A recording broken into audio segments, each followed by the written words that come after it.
ہم تو گفتگو میں بھی اتنے بد اخلاق ہو چکے ہیں، ہم بیمار ہیں، ہم خود غرضی کے بیمار ہیں، ہم اپنے عمل پر اطمینان رکھتے ہیں کہ میں ٹھیک ہوں، یہ غلط ہے۔ اللہ کی قسم، جس کی یہ سوچ ہے وہ برباد ہو جائے گا، جو اپنے آپ کو سمجھے کہ میں ٹھیک ہوں اور باقی غلط ہیں۔ پتہ نہیں میرا رب کون سی اس کی وہ ادا پسند آ جائے، جو ساری زندگی برائیاں کرتا رہا تو اللہ اس کو جنت میں دے دے۔ مجھے گھمنڈ میں آپ نے فرمایا نزدیک بالش، ایک بالش جنت کے لوگ دوزخ میں چلے جائیں گے اور ایک بالش دوزخ کے لوگ جنت میں چلے جائیں گے۔ اپنے آپ کو قو انفسکم واہلکم نارا، تنقید کرنی ہے تو دلیل سے کرو، تمہارے پاس دلیل ہے تو مجھے دو، ورنہ خاموش رہو۔ دعوے کے پیچھے دلیل ہوتی ہے۔ اللہ تعالی ہمیں سمجھ عطا فرمائے۔ امت کا حال دیکھو کہاں جا رہی ہے، کوئی گدھے کی پوجا کر رہا ہے، کوئی مرغے کی پوجا کر رہا ہے، کوئی کیا کر رہا ہے، کوئی کیا کر رہا ہے۔ تم ابھی بحثوں میں، مناظروں میں لگے ہوئے ہو کہ یہ صحیح ہے کہ غلط ہے، یہ صحیح ہے یا غلط ہے۔ جا کر تحقیق تو کرو نا۔ میں نے کہا ہے نا، مجھے ایک نے سوال کیا جی کیا جن بیمار کر سکتے ہیں؟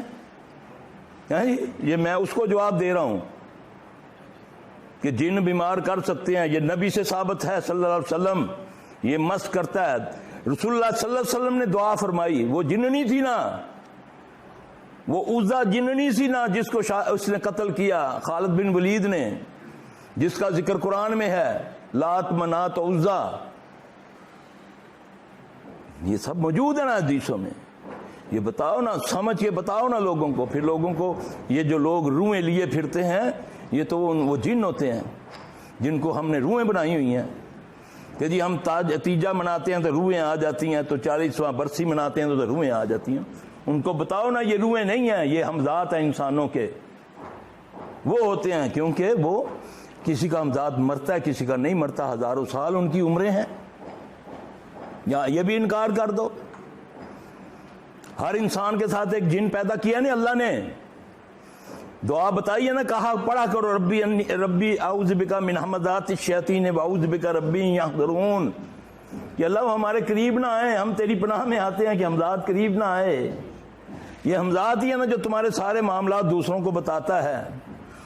وہ جو نجومی تمہیں دیکھ کر سارا کچھ بتا دیتے ہیں، وہ ہمزات ہی تمہارا اس کو لگاتا ہے نا چگلی، کہ اس کو یہ ہے، اس کو یہ ہے، اس کو یہ ہے، اس کو یہ ہے۔ کیونکہ نبی پاک صلی اللہ علیہ وسلم پر تو وہی آتی ہے، تو آپ صلی اللہ علیہ وسلم کو پتہ چلتا ہے۔ تو اس ظالم کو کیا پتا کہ یہ مجھے دیکھتے ہی بتا رہا ہے کہ تم یہ کرتے ہو، یہ کرتے ہو، تم نے یہ کیا، تم نے 20 سال پہلے یہ کیا، 50 سال پہلے یہ کیا، تیری پاکٹ میں یہ پڑا ہوا ہے، تمہارا یہ ہے۔ یہ کیا ہے؟ یہ ایمان کی آزمائش نہیں ہے؟